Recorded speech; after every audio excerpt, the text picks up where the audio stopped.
Bienvenidos a un nuevo episodio de Patente de Corso, el podcast, en directo. Hoy vamos a estar hablando con Jaime de Jóvenes Nucleares sobre la viabilidad de la energía nuclear y el debate que está habiendo en Europa justo en estas fechas. También vamos a contar con Carmen. Así que, como siempre decimos, dentro intro. Bueno, adelante Jaime. ¿Cómo estás, tío? Muy buenas, ¿qué tal, Pau? Encantado de conocerte, Carmen. Me uno a las felicitaciones por tu cumpleaños. Gracias. Me encanta. Gracias, La Jaime. pobre Carmen se lo ha encontrado de sorpresa esto, ¿eh? Hay que decirlo. Bueno, Jaime, muchos lo conoceréis ya, vino a hacer un programa súper interesante al canal de Roberto Vaquero. Para mí es uno de mis vídeos favoritos. Encima entramos en tecnicismos, que eso me gusta. Sales aprendiendo de ese vídeo, que podéis verlo. Y nada, hoy le hemos invitado porque, bueno, intenté invitarlo desde hace mucho. Yo soy un liante con las fechas y no pude adaptarme bien a Jaime. Y Jaime es el que me ha dicho, venga, va, ahora sí que encima hay debate a nivel europeo. ¿Qué tal, Jaime? ¿Estás contento de estar por aquí otra vez o qué? Muy bien, la verdad, sí, muy bien. Es verdad que habíamos hablado hace tiempo de volver a hacer un seguimiento de lo que hicimos, a lo mejor más aplicando a el debate de la energía nuclear dentro de la sociología, no tanto la parte técnica de la que hablamos al principio y vamos allá. Aunque nosotros intentamos siempre, como tú bien sabes, mantenernos muy en el rigor científico, pero he conseguido aprobación para caminar este área gris.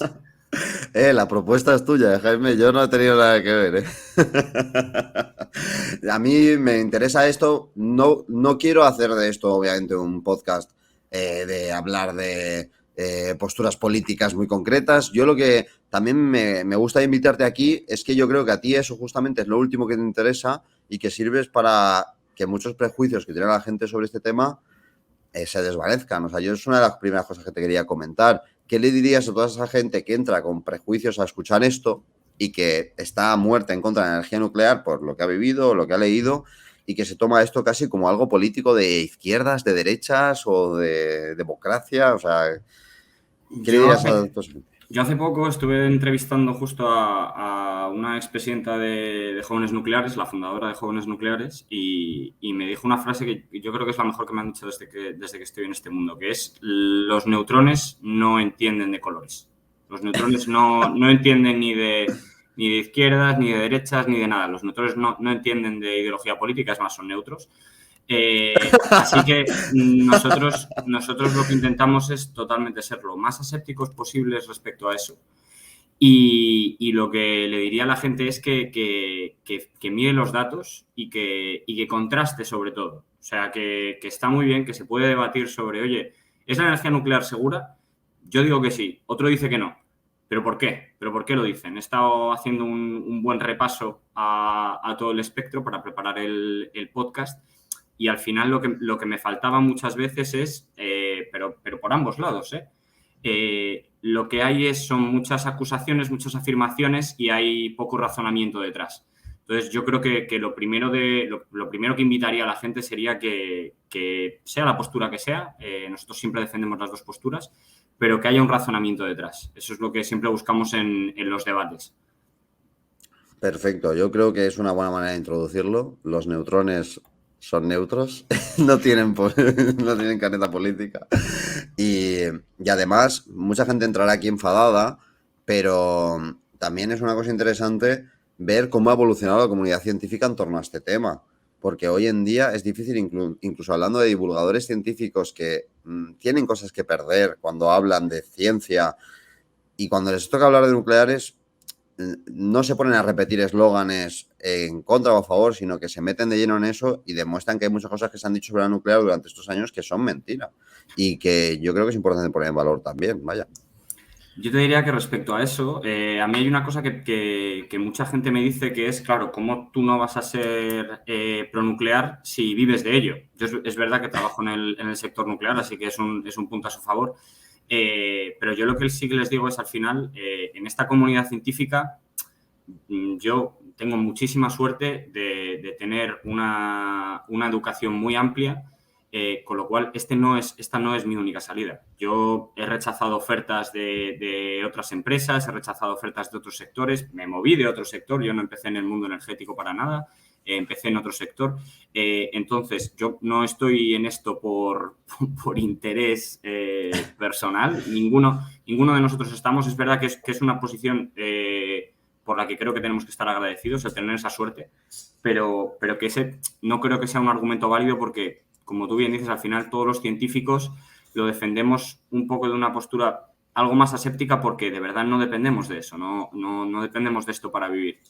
Podemos hacer una transición y yo te diría que, por ejemplo, en mi caso sería una transición muy fácil a cualquier parte del espectro energético porque es lo que a mí me gusta, pero a cualquier parte del espectro energético, incluso el mundo de los combustibles fósiles, que se puede, desde el punto de vista ecologista, se puede tener una posición u otra desde el punto de vista tecnológico.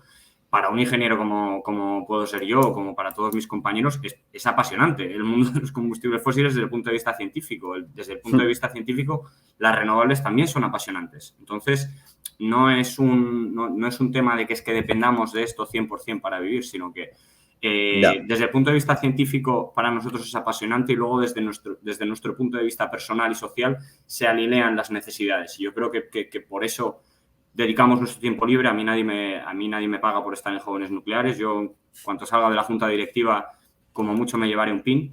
Y yo al final mi tiempo lo dedico a esto por eso, porque he encontrado un espacio en el que mis inquietudes científicas y mis ideas personales se alinean.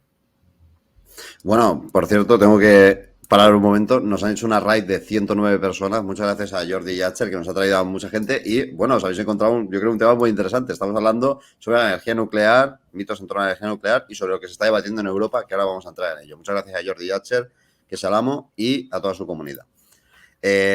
Una de las primeras cosas que te tengo que preguntar también, Jaime, es ¿qué se está, bueno, no debatiendo ya, sino votando en Europa a estas alturas? Porque es algo que viene desde hace unos meses. Hemos visto, o sea, lo primero que te sale al buscarlo es mucha propaganda por parte de los ecologistas, pero también muchas noticias al respecto. ¿Qué se está decidiendo estos días en Europa? Sí, es muy importante entender qué es exactamente lo que se está decidiendo, porque yo creo que durante los últimos meses hemos estado escuchando mucho de a la nuclear y al gas se les denominan energías verdes. Ahora no, ahora sí. Entonces creo que es bueno establecer la línea temporal en la que nos hemos estado moviendo.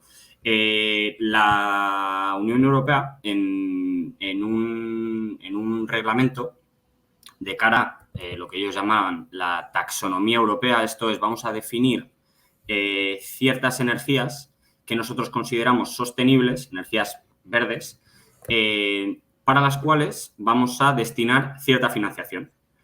Con lo cual, si tu energía es considerada verde, tú vas a tener acceso a cierta financiación por parte de la Unión Europea, con lo cual a todas las energías les conviene tener ese claro, calificativo de energía verde, entrar en la taxonomía europea, que es que tu energía esté dentro de la taxonomía. Por eso es importante. Entonces, ¿qué se hizo? A las energías renovables directamente se les otorgó el calificativo de energía verde, directamente entrado en la taxonomía.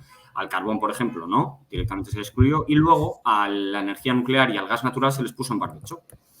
Entonces, tenemos al final una decisión que debería ser, en nuestra opinión, debería ser individual de cada una de las energías, pero al final, por consensos políticos, lo que se ha hecho es se ha metido a las dos en el mismo paquete y lo que se ha hecho es una propuesta de meter a las dos. Claro, entonces, bueno, pues hay países, principalmente liderados por Alemania, que abogan por la inclusión del gas, y hay otros países, principalmente liderados por Francia, pero ahora veremos que hay muchos más, que abogan por la inclusión de la nuclear. Y luego hay otros países, España entre ellos, que están en contra de la inclusión de las dos. Por supuesto. Cosa es, si es que yo siempre digo lo mismo, se puede estar en contra. La cosa es, tus datos validan el que estés en contra. Y luego, si queremos, me he preparado aquí algunas gráficas para ver si de verdad esto es serio. O sea, si de verdad, a mí me encantaría que pudiéramos ser 100% nucleares mañana, pero yo miro los datos y es que es imposible. pero ni mañana, ni solo con renovables, ni dentro de 10 años, ni dentro de 20 años. Es imposible. Entonces, esto lo que yo creo que es un baño de realidad para la población de la Unión Europea, y creo que nos está ayudando, y esta crisis energética en particular creo que está haciendo más por los esfuerzos de descarbonización que todas las cumbres de la COP que se han hecho en todos estos últimos años, porque necesariamente nos ha devuelto a la realidad. Entonces, en cuanto a la taxonomía europea, lo que estamos hablando es de que la Unión Europea puede clasificar a la energía nuclear y al gas natural como verde, y que los proyectos de energía nuclear podrían optar a la financiación verde comunitaria. Entonces, en cuanto a la inclusión de la nuclear, países que lo apoyan, pues estarían Bulgaria, Croacia, República Checa, Eslovaquia, Eslovenia, Finlandia, Francia, Holanda, Hungría, Polonia, Rumanía y Suecia. Y después, en contra tenemos a Alemania, a Austria, a Dinamarca, a Luxemburgo y a España. O sea, Alemania está en contra de la inclusión de la energía nuclear, también teniendo en cuenta, ¿no?, toda la trayectoria esa de cierre de energía nuclear, que viene a lo mejor más ligada por las presiones del lobby ecologista de ahí que por decisiones funcionales del gobierno, porque Merkel ha ido bailando un poquillo. Yo te voy a decir una cosa, Angela Merkel nunca ha sido una política pronuclear y Ya. A Angela Merkel no le tuvieron que torcer el brazo muy fuerte después del accidente de Fukushima para que cerrara las centrales nucleares y vendiera la tecnología nuclear que tenía, que era propia de empresas alemanas, se la vendiera a Rosatom, que es la empresa nuclear estatal rusa, que hoy en día es de los mayores exportadores de energía nuclear en el mundo. Y eso es así. Entonces, la propuesta para incluirlas se presenta a principios de año para que todos los países miembros la puedan revisar y después les dan 6 meses para que la revisen y luego la voten en el Parlamento Europeo. Esta es la propuesta que se va a votar en el Parlamento Europeo este miércoles 6 de julio. Entonces, la propuesta, lo que se ha hecho ahora mismo es una votación por parte de las comisiones europeas.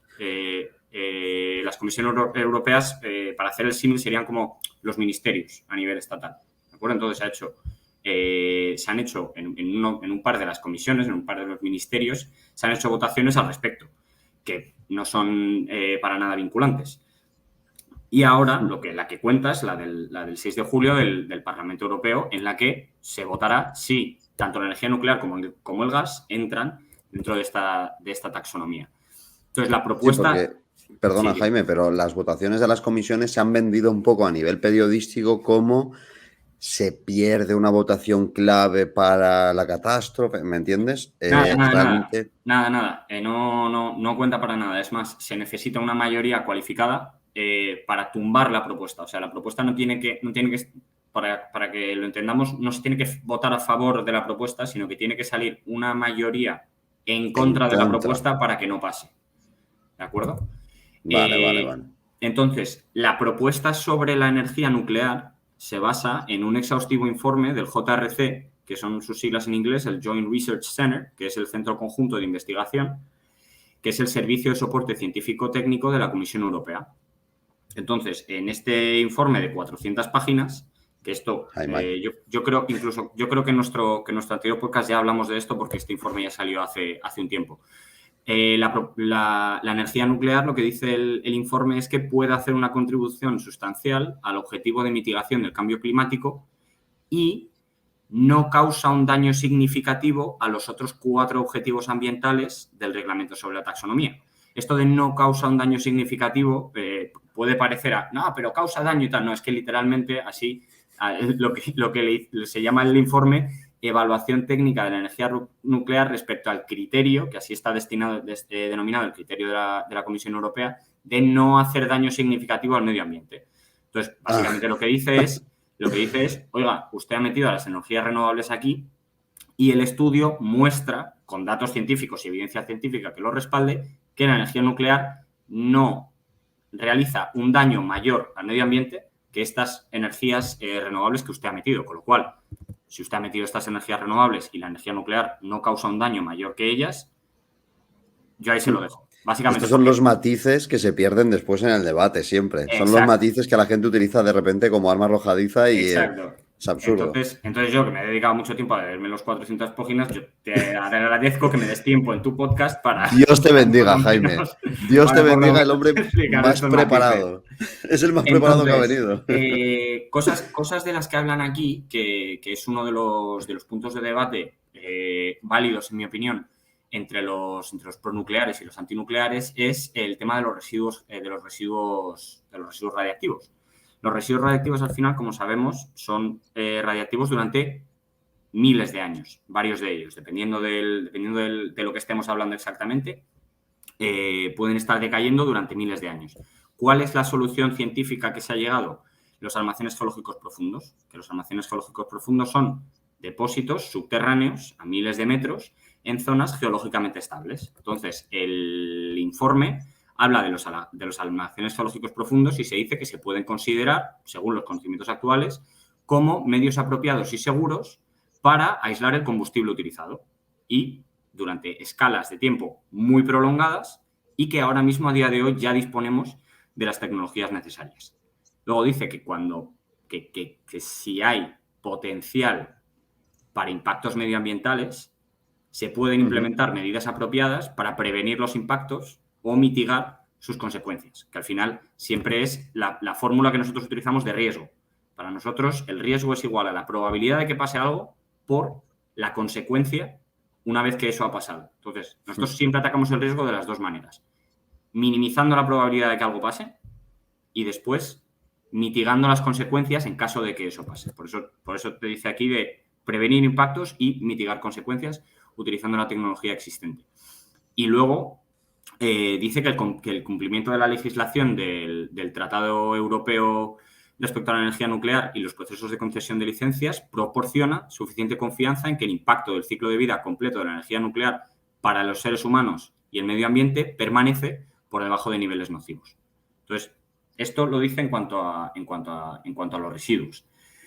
¿Qué más dice? Dice que la energía nuclear, al proporcionar un suministro de energía de carga base estable, energía de carga base, nos referimos a... Explícanos, por favor, Jaime. Aquellas energías que siempre pueden producir bajo demanda. Esto es, oye, yo puedo producir cuando yo quiera. Al final, el estudio energético es bastante simple. Por eso a mí me sorprende que haya tanta demagogia al respecto, porque básicamente hay tres categorías de energías. Porque tenemos varios ejes. Tendríamos las energías que siempre pueden producir y las energías intermitentes. En energías que siempre pueden producir tendríamos a los combustibles fósiles, fácilmente almacenables, y la energía nuclear, también fácilmente almacenable. Y luego tendríamos las energías intermitentes, que son las renovables. Y después tendríamos la otra dimensión, que sería la de contaminantes. Tenemos a los combustibles fósiles, que contaminan al producir energía y electricidad, y después la energía nuclear y las energías renovables, que no contaminan en su producción de energía. Esos son básicamente lo que tenemos. Entonces, ¿qué está diciendo? Oiga, las energías renovables son intermitentes. Necesitamos una carga base. Necesitamos algo que nos pueda ayudar a amoldar esas intermitencias que tienen las energías renovables. Entonces, lo que dice es que la energía nuclear suministra ese respaldo, esa energía de base estable, y facilita el despliegue de fuentes renovables intermitentes, no obstaculizando su desarrollo. Que eso desacredita una crítica habitual a la nuclear por parte de los antinucleares, que es que parece que capa a las energías renovables. Sí. Que para nada es así. Y ahora, si nos vamos a los gráficos, vamos a entender por qué pensar eso es un poco... no vale. Es así, vamos a decirlo suave. Bueno, perdona, acaba, Jaime. Es que, claro, tienes que tener una información en la cabeza que yo no quiero trastocar para nada. Por favor, si quieres acabar el punto. Básicamente lo que dice es eso. Luego también que estos requisitos garantizan que se minimiza el impacto de los peligros naturales y provocados por el hombre, incluidos terremotos, inundaciones, que se eviten accidentes, etcétera, que se ha puesto a disposición del mercado combustible nuclear tolerante a accidentes para centrales nucleares, que proporciona protecciones adicionales contra accidentes resultando de daños estructurales al combustible, que si nos ponemos a hablar de seguridad podríamos hacer otro podcast totalmente, así que no me voy a meter en temas de seguridad. Y luego que también se están realizando esfuerzos de investigación tanto desde el punto de vista de desarrollar nuevas tecnologías de reactores nucleares que utilicen ciclos de combustible cerrados, esto es, que reciclen el combustible, que no sea un ciclo abierto como tenemos en España ahora mismo, que no utilizamos todo el combustible, sino que estamos utilizando simplemente el 5% del combustible y al resto lo llamamos residuo, que esto ya lo hablamos, ya lo cubrimos en el anterior podcast. Sí, esto está en el vídeo que hicimos de nucleares, sí o no, en el canal de Roberto, por favor, id a verlo porque ahí hay mucha información. Hay mucha Exacto. Y luego el tema de los residuos.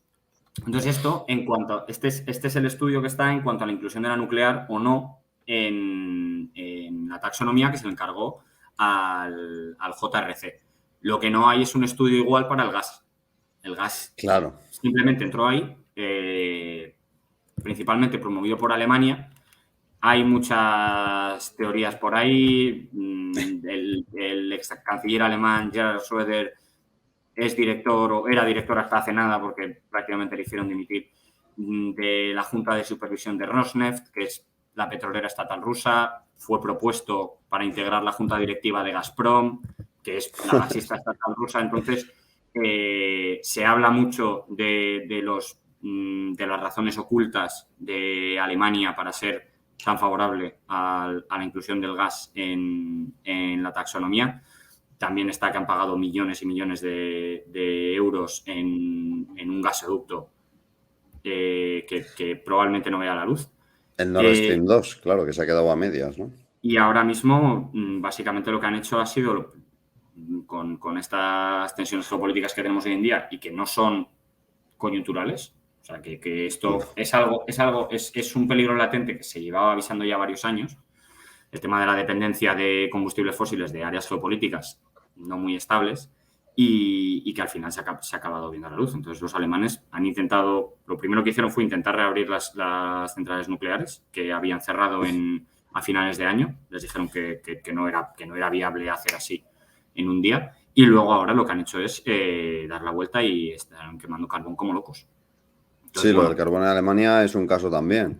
Y a mí me sorprende y me fastidia también que tenga que votarse el conjunto, el uso del gas con el de la nuclear, con lo que sirve para mucha gente para distorsionar el debate. O sea, yo he visto a antinucleares, no voy a decir nombres, más que nada para no comprometerte a ti, Jaime, pero he visto a organizaciones antinucleares muy famosas utilizar lo del gas para manchar, digamos, lo de la energía nuclear, como si fuera un sinónimo, Y además, utilizar la guerra, o sea, porque tú te pones a leer sus manifiestos para que salga en contra la votación, ¿no? Y se derogue esto de que puedan ser energías verdes, y solo hablan de política, o sea, solo hablan de guerra. O sea, dentro se dice, no le hagáis la campaña a Putin, que es como, vale, yo entiendo que puede haber muchos intereses aquí, y mucha gente pueda meter la mano para que salga beneficiada una empresa rusa,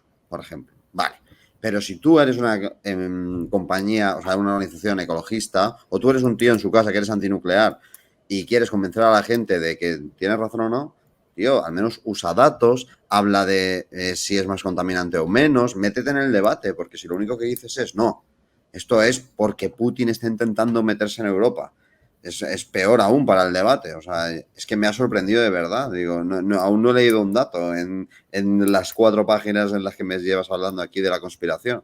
No, y al final, a ver, esto está siendo un baño de realidad, porque al final, sí, la guerra se podría haber acabado muy rápido, que es dejemos de comprarle todo a Rusia. O sea, ahora mismo Rusia, la única manera en la que se está manteniendo es Rusia sigue vendiendo materias primas a Occidente. Si de verdad se cortara eso, Rusia no podría estar manteniendo el coste de la guerra. Entonces, se están viendo con esa disyuntiva y Rusia lo sabe.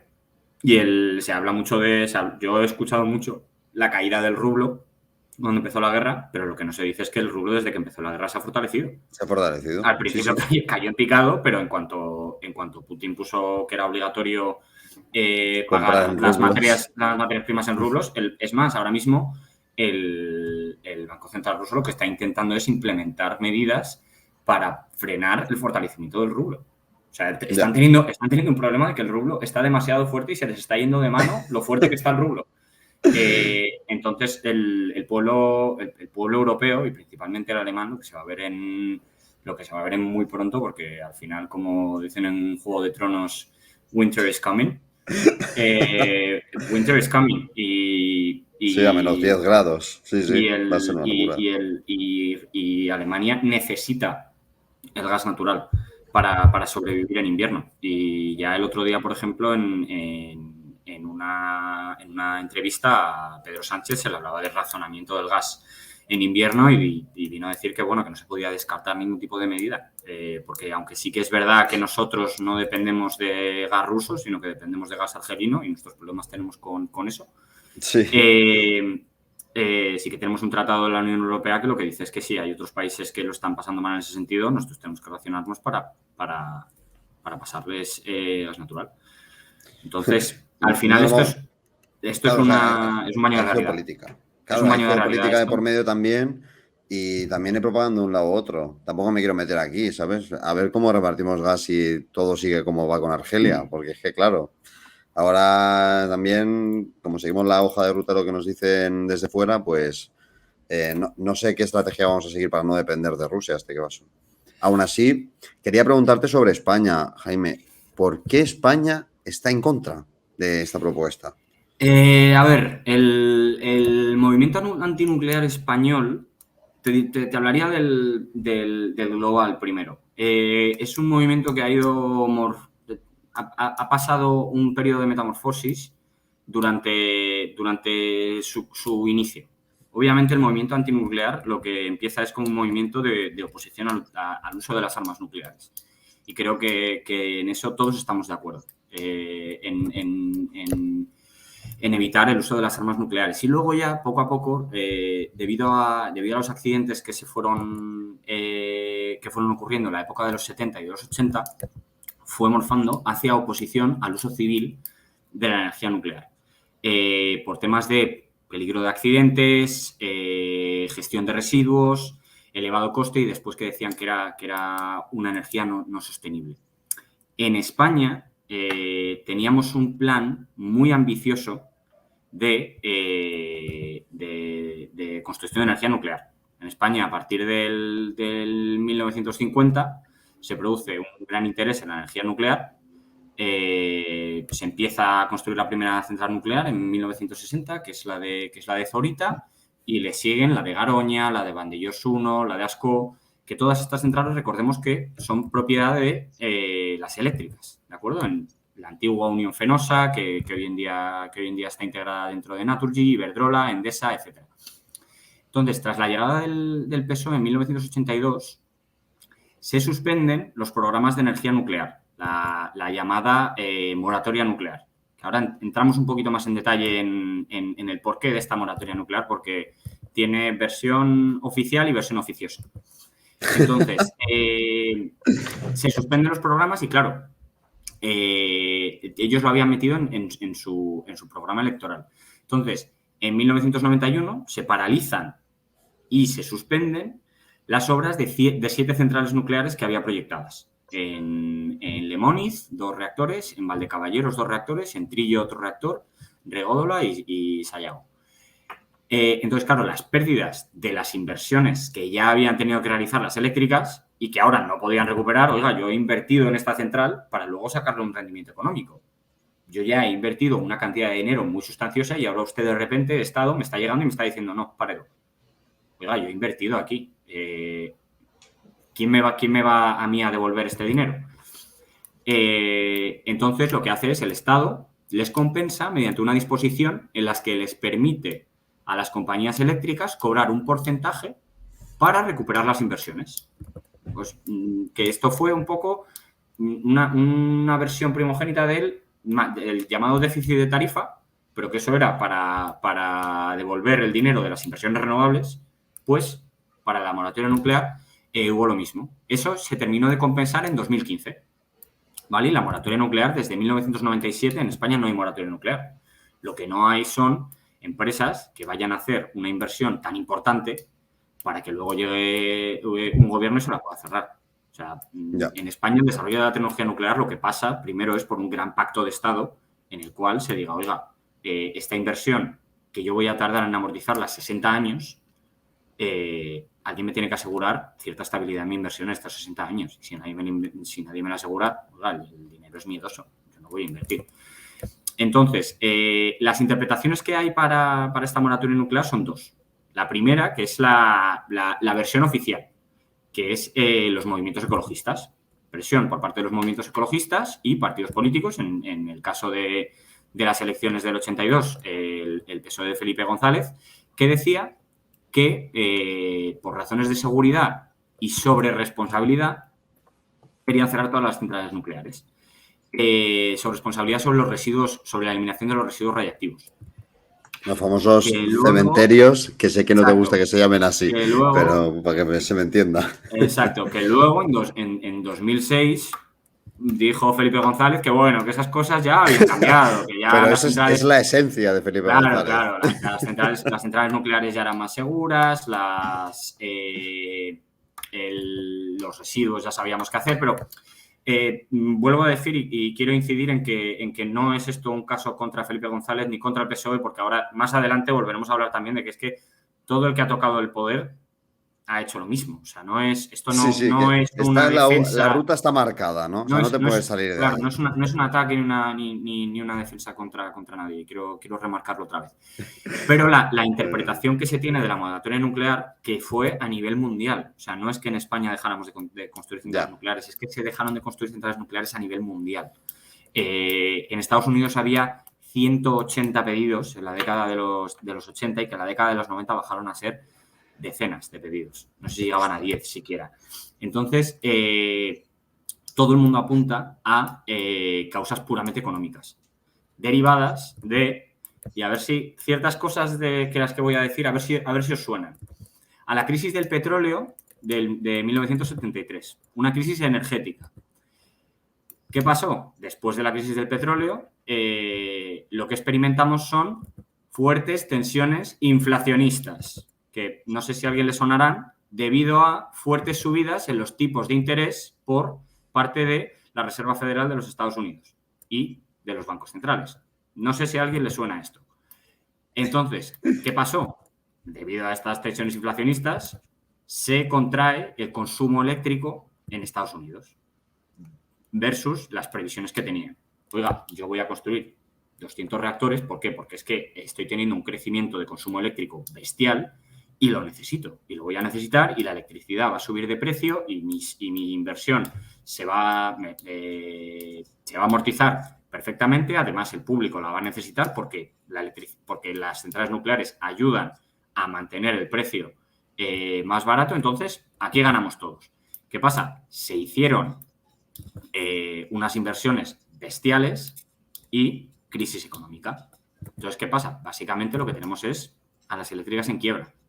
Y en España, uno de los defensores de esta teoría es el que era por entonces diputado socialista y luego que fue ministro de Industria y Energía, Juan Manuel Echegaray, que él llega a decirlo, que la moratoria nuclear fue una compensación por las construcciones paralizadas, encubierto un rescate financiero de las compañías eléctricas. Oiga, ustedes se han pasado han hecho unas inversiones que no debían haber hecho, se han venido un poco arriba y ahora tenemos una crisis económica y ustedes básicamente necesitan que se los rescate. Entonces, esa es una de las teorías. De ahí viene que siempre haya estado tan arraigado que desde el movimiento antinuclear español, desde los movimientos oficiales, nunca se ha querido contar esta versión, sino que, y ya digo, es una teoría, obviamente.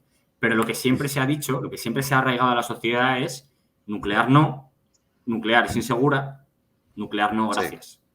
Sí, el sol, el mítico. El mítico solecito de nuclear no, yo, gracias. Conforme me empecé a interesar por la política desde joven, de las primeras cosas que me entraban en la cabeza como dogma era las nucleares son muy peligrosas, son los intereses ahí capitalistas, hay que echarlas fuera, ¿sabes? Y es curioso cómo sí que tuvo, bueno, ahora sigue teniendo un impacto, pero hace 10, 15, 20 años era una oleada de un movimiento brutal. Carmen, tú lo viviste, supongo, también un poquito, ¿no? Carmen, ¿nos Yo lo recibes? viví. Sí, os escucho. No, es que me parecía muy interesante todo lo que está explicando Jaime. Se me escucha porque a mí se me corta un poco, la verdad. Sí, Te escuchamos perfectamente. Y luego, Sí, claro... yo de hecho, Perdona, sigue, Carmen. sí que es verdad. Perdón. Es que está con delay, no pasa nada, venga, un poquito Carmen. de delay. De hecho, o sea, en los movimientos, sobre todo universitarios, yo sí que he visto mucho movimiento antinuclear, ecologista, verde y demás. Y luego te das cuenta y vas hablando con gente que ya es catedrática, que tiene ya estudios relacionados con el tema. Bueno, yo he acabado química y la mayoría de la comunidad científica está a favor de utilizar la energía nuclear como transición, pues, a una energía mucho más limpia. Y luego es sorprendente también porque muchos países también que igual sus partidos, incluso sus partidos verdes, abogaban también por cerrar las centrales nucleares. Con el paso del tiempo y digamos que la recopilación de estudios al respecto de este tema, se han pasado al otro bando y ahora apuestan por las renovables al 100%, como es el caso de Finlandia. Que yo creo que no es tanto solo por un problema de falta de, digamos, o por una presión de unos lobbies ecologistas, sino que también un poco la comunidad científica que en España no ha llegado a presionar también de manera pues, tan fuerte como en otros países, puede ser.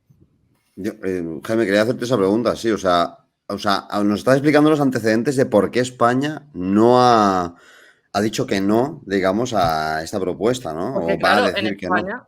En España sí que se han contado con equipos de asesores y de transición ecológica y demás que han sido creados por los propios partidos políticos, como el Partido Popular, que sí que ha contado con científicos y demás que han aportado en este asunto, y aún así no se han posicionado de una manera contundente respecto a este tema, y es un tema pues que yo creo que es preocupación nacional. Y sobre lo que decía Carmen, un breve apunte, porque creo que ha tenido un lapsus de que ha dicho que porque además ha puesto justo un ejemplo muy bueno, que es el Partido Verde finlandés, que lo que está diciendo es que ha cambiado de opinión y que ahora aboga por la energía nuclear. Ah, vale, había entendido lo contrario, efectivamente. No, es lo que... Igual lo he dicho al revés. No, justo estabas diciendo que aboga por las energías 100% renovables, pero justo el Partido Verde finlandés lo que dice es que estamos metidos en un debate de energías renovables versus energía nuclear, cuando en realidad es que el debate tiene que ser cómo narices nos deshacemos de los combustibles fósiles lo más rápido posible. Entonces ellos lo que dicen es, esto es textual, necesitamos todas las herramientas sostenibles, eólica, solar y nuclear. Y esto lo dicen explícitamente. Entonces es lo que estamos viendo. Entonces, respecto a la situación española, sí que hay ahora mismo hemos visto un poquito de dónde venimos y el dónde estamos. Ha habido recientemente, hace 3 meses, el 27 de abril, Ciudadanos presentó una moción para revisar el calendario de cierre de las centrales nucleares españolas a objeto de ampliarlo. Entonces, esto vino muy bien un poco para actualizar, porque a mí me gusta meterme en los programas políticos de los partidos para ver en el papel qué es lo que ponen, que luego ya obviamente sabemos que el papel lo aguanta todo. Pero un poco para ver qué era lo que decían, porque obviamente al ser una moción tiene que ser debatida en el Parlamento. Entonces, un poco por ir cubriendo el espectro y ver qué es lo que dice cada una de las formaciones, y vuelvo a decir que una cosa es lo que dicen y otra cosa es lo que hacen. Nos sirva esto como defensa. Pobre Jaime, es que está así, esperando a toda la peña que venga. Sí. Jaime solo está dando su opinión y no se está casando con nadie hoy, ¿eh? Que quede claro en este podcast. Ni lo hacemos porque ya nos han puesto los cuernos muchas veces. Entonces, básicamente lo que defendían era, por parte de Ciudadanos, que eran los que presentaban la moción, defendían que la energía nuclear lo que hacía era reducía el precio de la energía, con lo cual luchaba contra el aumento del precio de la energía, ayudaba a la reducción de emisiones y después reducía la dependencia del gas. Entonces, en esta moción votaron a favor Ciudadanos, PP y Vox. O sea que 135 escaños votaron a favor de la moción. 157 escaños votaron a favor de la moción. 190 en contra y 2 abstenciones. Entonces, por ir repasando cada uno, el papel del Partido Popular, lo que defendían en ese debate era la parte de que es clave y fundamental para el desarrollo económico del país, pero recordemos que durante el mandato del Partido Popular fue, con mayoría absoluta, fue cuando se produjo la subida de impuestos que abogó, que llevó al cierre de la central nuclear de Garoña. Y ellos lo sabían y aún así se hizo. Están ahí las declaraciones de Mariano Rajoy diciendo no se cerrará Garoña, no se cerrará Garoña. Y al final la subida de impuestos lo que hizo fue poner al parque nuclear español en peligro de cierre porque tanto las inversiones necesarias para la extensión de vida de diseño, esto es, yo diseño mi central nuclear para amortizarla en 40 años y a partir de esos 40 años, ¿qué? Oye, pues yo voy a hacer unas inversiones para que pueda seguir operando de manera segura y económicamente viable. ¿Qué pasa? Que estas inversiones se hacen inviables por los nuevos impuestos y las nuevas tasas que se le ponen a las centrales nucleares. Recordemos que de cada megavatio hora que produce la energía nuclear, en cuanto a costes, no cómo lo venden, en cuanto a costes, un 30% de los costes de la producción de las centrales nucleares son impuestos y tasas, algunas de ellas duplicadas. Entonces, básicamente, una subida de impuestos lo que hace es abonar al cierre de las centrales nucleares. Y entonces nos parece muy bien, nos parece muy loable lo que defiende el PP, pero bueno, lo que decimos es, luego los hechos son los hechos. Vox lo que dice es que la energía nuclear es imprescindible como parte del mix para temas de soberanía energética, para reducir la dependencia de otros países, que eso es cierto. Luego sabemos lo que pasa cuando la gente pisa moqueta. Habrá que ver qué pasaría. Y después, por la parte del no, si empezamos por el PSOE, Pedro Sánchez dijo que la energía nuclear ni es segura ni es barata. Entonces, claro, cuando le interpelaron y dijeron, oiga, usted está diciendo que no es segura, pero tenemos 7 reactores en funcionamiento. Entonces ya cogió y afirmó que el Ejecutivo vela por la seguridad de las centrales nucleares, aunque considera que no es la apuesta de futuro. Madre mía, tío, de verdad. Y luego, si eso no es una declaración irresponsable, no sé lo que es. O sea, bueno, me reservo el tema. Podemos, que aboga por el cierre de las nucleares ya, básicamente, diciendo que no son seguras y el tema de los residuos. El PNV, que la verdad es que es bastante, es de destacar la aportación, que es de Idoia Sagastizábal, que lo que decía es, lo único que compartimos con esta moción es que la economía efectivamente tiene que avanzar hacia las 0 emisiones netas, un camino que quizás debería haberse abordado antes en cuenta con los recursos existentes y siendo conscientes de la debilidad en cuanto a la dependencia del gas y de la necesidad de una tecnología de respaldo porque las renovables son intermitentes y no permiten un almacenamiento a gran escala. Entonces, lo que me queda por entender es, entonces, ¿qué está abogando? Porque básicamente está diciendo, votamos en contra, aunque le damos la razón en todo lo que usted dice. Con lo cual, no vemos ningún argumento en contra de la energía nuclear, todo lo contrario. Después, desde ECUO, defendían que no tiene sentido porque no es verdad que sirva para luchar contra la crisis energética, ni mucho menos contra la crisis climática, y que esto lo podemos ver ahora con datos, y que también decía que la energía nuclear es infinitamente más cara en su producción, sin comparación con las renovables, especialmente si tenemos en cuenta el coste que significaría la ampliación y la inversión en centrales nucleares. Lo que tenemos es un informe por parte de la Agencia Internacional de la Energía, en el cual lo que dicen es que la producción energética en centrales nucleares a largo plazo es la manera más barata de producir electricidad respecto a todas las energías. Con lo cual, al final lo que nos falta un poco es el ver cómo todas estas acusaciones de seguridad, de que no hay planes para eliminar los residuos y demás, en qué las fundan. Luego también tenemos a movimientos que siempre han abanderado el movimiento antinuclear, como pueda ser Greenpeace, en el que dicen Dios mío. que ellos que han demostrado que es posible adoptar un modelo energético 100% renovable y eficiente, pero luego ellos mismos han publicado un estudio que se llama Estudio Técnico de Viabilidad de Escenarios de Generación Eléctrica en el Medio Plazo en España, en el que incluso ellos pusieron los parámetros, o sea que se lo encargaron a una universidad y después les dijeron, aparte de lo que usted nos propone, usted ponga en su estudio también que las renovables tienen una alta penetración, que estaba fuera del alcance del estudio en el sentido de que no era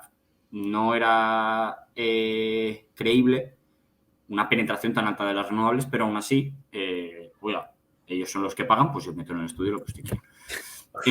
Básicamente lo que acababa de decir el estudio, esto está publicado por ellos, es que para un nivel de demanda elevado, de demanda eléctrica elevado, ninguno de los casos analizados, mucho menos la de retirada de las centrales nucleares, ni aquel en el que se mantenía la potencia nuclear y se eliminaba el carbón, eran viables. O sea, que básicamente que no podemos prescindir de esto. Y otro éxito de Greenpeace. Sí. Se han analizado los casos con renovable alto, este caso que decía que habían metido ellos porque querían ver qué pasaría, y se decía que el escenario sin nuclear no es factible porque aparece energía no suministrada. O sea, quito esto, ¿qué pasa? Que me quedo sin energía, o sea, que no llego a cubrir la demanda. Entonces, básicamente lo que ellos mismos están diciendo es que no se puede. Entonces, cuando tú quieras, podemos ver un poco de verdad cuál es podemos ir a los datos, podemos ir a las gráficas y podemos ver de verdad dónde estamos y qué es lo que nos dicen que se puede y no se puede y que ya luego cada uno saque conclusiones. Vale, lo de las gráficas, Jaime, porque me ha pillado un poco de sorpresa. ¿Quieres que las ponga y la gente las pueda ver aquí? Aunque las expliquemos para la audiencia. Aquí me pone que se puede compartir. Entonces, eso es. Vale, siendo esto un podcast de gente que a veces solo nos escucha, vamos a intentar, aunque sea explicarlas un poco, la conclusión. Y ya si os interesa más, podéis meteros en el vídeo de YouTube para ver que no estamos mintiendo y que es algo que podéis comprobar vosotros mismos. Vale, ¿le sabes dar a compartir? Es que no sé si puedes, yo creo que sí que puedes. Sí, vamos a intentarlo. A ver si pongo esto y pongo esto. Creo que lo deberíais estar viendo, ¿no? A ver. No, pero te tengo que agregar yo. Aquí está. Vale, perfecto. Lo que estamos viendo un gráfico en el que nos muestra la evolución de la utilización de la energía por parte de la humanidad. Entonces, lo que vemos es desde el año 1800 hasta el año 2020. Vamos a centrarnos en este último siglo, ¿vale? Del 1920 al 2020. Lo que vemos es que en el año 2020 el 80% de la energía utilizada en el planeta son combustibles fósiles. Sí. Y que esto es hidráulica, esto es nuclear y esto son las renovables. Que para quien nos está escuchando representan un porcentaje, bueno, pues del 20%, fuera, aparte del gas natural, lo que hemos nombrado de nucleares, hidroeléctrica, son un 20%, ¿no? Con lo cual, básicamente lo que nos están diciendo es, cierren esto y en 30 años, o sea, cierren esto me refiero a la nuclear, que más o menos aporta un 5% de la energía del mundo. Y en 30 años, en el que las renovables han conseguido, en los últimos 30 años, han conseguido una cuota de mercado de otro 5% aproximadamente, sí. Vamos a conseguir librarnos de el carbón, el petróleo y el gas natural. Que son 78%. O sea, y si vemos, ellos quieren coger el 5%, universalizarlo en 30 años y ya no depender de todo esto. O sea, de verdad, es impresionante. Y si además vemos el gráfico en energía consumida, es que es Es una idea que yo no entiendo en qué cabeza cabe pensar que lo que tienes que hacer es quitar a las nucleares para que con el resto tú ya puedes conseguir tumbar la parte de los fósiles. Entonces, para que Aquí en energía consumida, los que vienen del petróleo, el carbón y el gas representan más del 80% de las fuentes de esa energía consumida, ¿no? Es que es una locura.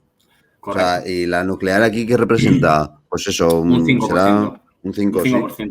Recordemos que es que aquí, que es una trampa que nos hacemos al solitario muchas veces. Y creo que tengo por aquí una mejor gráfica. Que es que cuando hablamos de energía, no estamos hablando solo de electricidad, sino que estamos hablando también de calor. Entonces, la energía que se destina a electricidad es más o menos 1/3 del consumo del mundo. El resto se va en electricidad y en calor. Entonces, estamos hablando de que no es que tengamos que descarbonizar el sector eléctrico, es que tenemos que descarbonizar todos los sectores. Claro.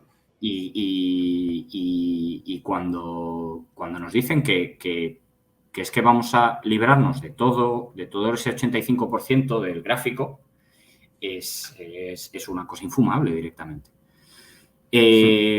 Entonces, aquí lo que vemos es el porcentaje de energía primaria que viene desde las renovables y de la nuclear en el mundo, la evolución. Entonces, lo que estamos viendo es que en los últimos años hemos pasado de un 6% más o menos, digamos que antes del 1965 la mayoría de energía renovable se producía con hidroeléctrica, ¿de acuerdo? Con presas. Y lo que tenemos es, a partir del año 2000, el boom de la eólica y la solar. Lo que hemos conseguido en nuestros últimos 20 años es aumentar un 5% la producción. Ahora está de en más de un electricidad. 12%, ¿no? Exacto. Entonces, si estamos diciendo que en 20 años hemos conseguido aumentar un 5% y todavía nos queda, queremos llegar a un 100% de renovables, es que nos queda otro 90% prácticamente. Sí. Si vamos a... Y es que no podemos esperar, además, que el ratio de implementación de las renovables sea el mismo. O sea, vamos a llegar a un momento en el que nos vamos a ir estancando. Con lo cual, prescindir de la nuclear es una salvajada.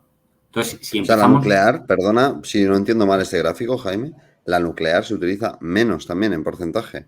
Según Que el resto de renovables, sí. Al final lo que estamos viendo es que el share de las renovables es un poco mayor. Aquí vemos esto sería lo que hoy en día es ese 12% que hemos visto. Es un poco mayor que este 5% de la nuclear. ¿Por qué? No es que hayamos disminuido en capacidad nuclear, sino que es que cada vez consumimos más. Claro. Entonces, si cada vez consumo más y no instalo más nuclear y las renovables van al paso que van, lo que voy a acabar haciendo es consumir más combustibles fósiles. ¿De acuerdo? Amigo. Entonces, si empezamos a ver por países, aquí lo que he puesto en este gráfico es parte de la energía primaria que se consume desde fuentes bajas en emisiones de carbono. Fuentes bajas en emisiones de carbono, para que la gente nos entienda, son siempre las renovables y la nuclear. ¿De acuerdo? Vale. Aquí tenemos la evolución de la energía utilizada por cada uno de los países. Como vemos, en el mundo se utiliza un 15% aproximadamente, un 15-16% de energía baja en emisiones de carbono. Renovables Alemania, y nuclear. Exacto. Vale. Alemania utiliza un 25%, España un 30% y Francia un 50%. Madre mía. ¿Por qué? ¿Por qué vemos esta subida de Francia tan prolongada? Porque esta década es la década en la que se construyen todos los reactores nucleares en Francia. Entonces, para que la gente que nos vea sepa de lo que estamos hablando, en Francia pasaron de utilizar un 10% de energía baja en emisiones de carbono a un 45% en energía baja en emisiones de carbono en una década. O sea, un 35%, una subida en 35 puntos básicos. Y desde que empezó todo el boom de las renovables, lo que han subido es un 5% aproximadamente. Alemania lo mismo. Y España lo mismo. Alemania ha subido de un 15% a un 25%, o sea, un 10% en todos estos últimos años de inversión de las renovables, y España lo mismo, desde un 20% a un 30%. Entonces, y aquí tenemos la evolución de lo que viene de nuclear en España y lo que viene de renovables. Tenemos un 10% de nuclear, siempre estamos hablando de energía primaria, no confundir con electricidad. Cuando hablamos de electricidad, en España estamos hablando de que un 25% aproximadamente de la energía se produce con nuclear. Pero aquí estamos hablando de energía primaria. O sea, es que si estamos hablando de descarbonización, no podemos hablar solo de electricidad. Porque estamos hablando también de transporte, estamos hablando también de calefacción y de aire acondicionado. Entonces, tenemos que hablar de todo eso. Y si aquí lo que vemos es Alemania, el caso de Alemania, que han hecho directamente, se están quedando sin nuclear. Esto el año que viene va a ir a cero, porque van a cerrar los 3 reactores que tienen. Madre mía. Ya veremos si lo acaban haciendo. Ya veremos a ver si lo acaban haciendo. A mí me daría pánico si fuera Alemania de repente quedarme sin energía. Y están en 20% de renovables. Con lo cual, sí. A partir del año que viene, el 80% de la energía primaria de Alemania va a venir de combustibles fósiles. Carbón, ¿no? Combustibles fósiles, principalmente. Gas. Bueno, gas lo dudo bastante porque ya les han dicho que les van a cortar el grifo. Entonces, ya veremos. Ya veremos. Y este es para el caso de Francia, que lo que vemos es su evolución al principio y después el estancamiento. Ya veremos a ver si ahora con el plan que tiene expansivo de la nuclear de Macron, este porcentaje vuelve a subir y el porcentaje de renovables también se espera que siga subiendo. Pero es que tenemos que ver. Estos gráficos sirven también para desmentir la idea de que las renovables y el nuclear no son antagónicas. O sea, que suba una no implica que la otra tenga que bajar. Es lo contrario. Lo que acabamos consiguiendo es que suba esto. Al final lo que nosotros queremos es que suba esta gráfica, que es la de energía primaria desde fuentes bajas en carbono. Esta es la que sube. Y esto que es lo que se supone que quieren muchos antinucleares, se supone que quieren esto, pero no se dan cuenta de que la única manera de conseguirlo es sabiendo combinar las dos fuentes de energía, las renovables y nuclear. Al final lo que estamos peleando es, y volvemos al gráfico del principio, donde estábamos mostrando el pastel de los fósiles y el pastel de las bajas en carbono, lo que estamos buscando es que esta parte de aquí se coma a todo esto de aquí. Entonces, si tú quitas la parte de la nuclear, es que se te hace todavía más difícil. Es mito, sí. Y eso si hablamos solo de la parte de consumo energético. Si ya nos metemos en la parte de emisiones de CO2, aquí lo que tenemos son cómo han ido evolucionando las emisiones de CO2 en el mundo por tipo de energía.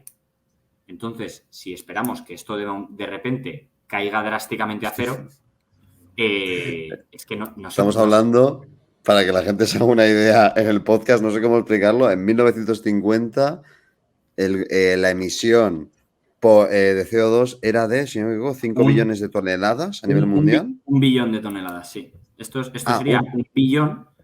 No, me refería a 1950. 1950, en 1850, claro, era 1 billón.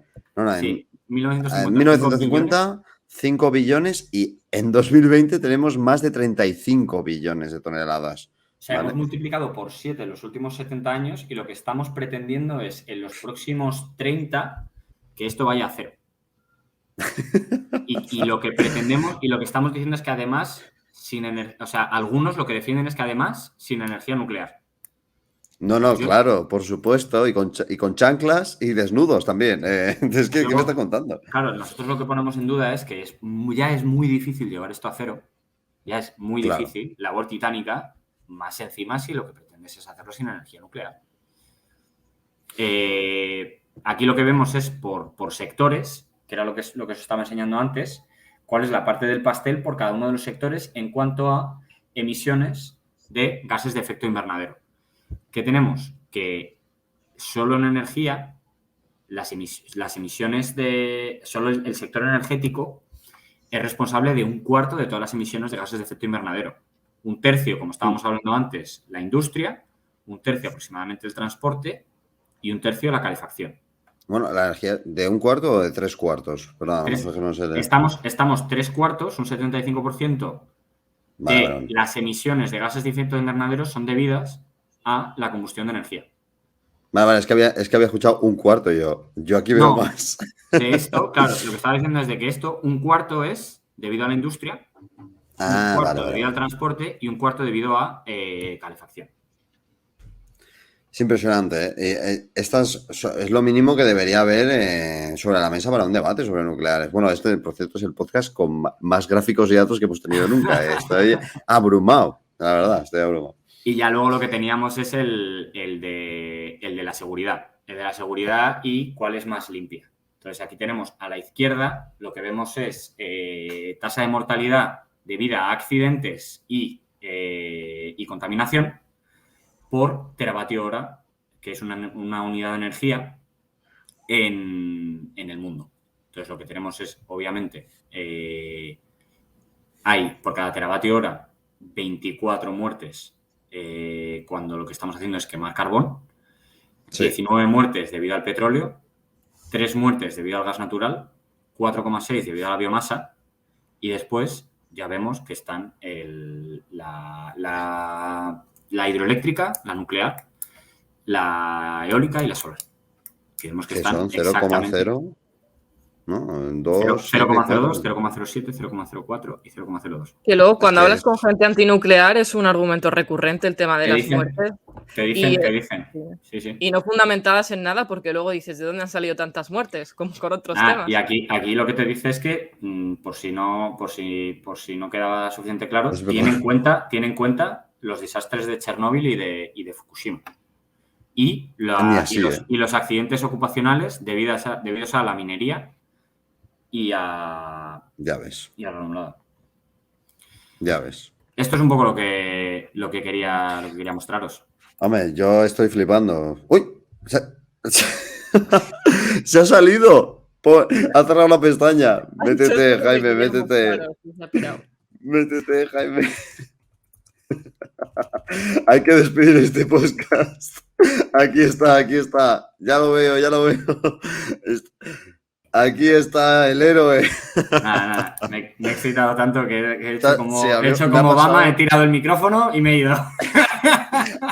Ha sido brutal, ¿eh? A mí me ha pasado muchas veces en este programa de que digo, bueno, y esto es lo que quería enseñar y me voy. Oye, Jaime, de verdad, estoy impresionado. Esto es como un TFG. Muchísimas gracias, tío.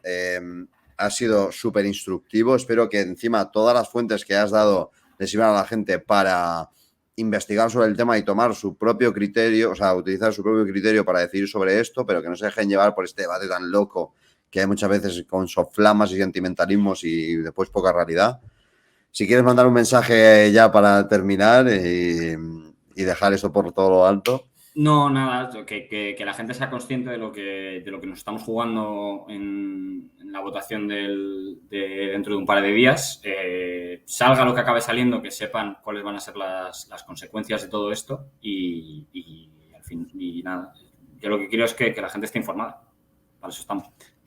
Te pueden seguir en Twitter en jóvenesnucleares @jjnucleares. Así que ahí lo tenéis. Nada, chicos, un placer teneros por aquí. A todos los del chat, un abrazo y nos vemos en el próximo podcast.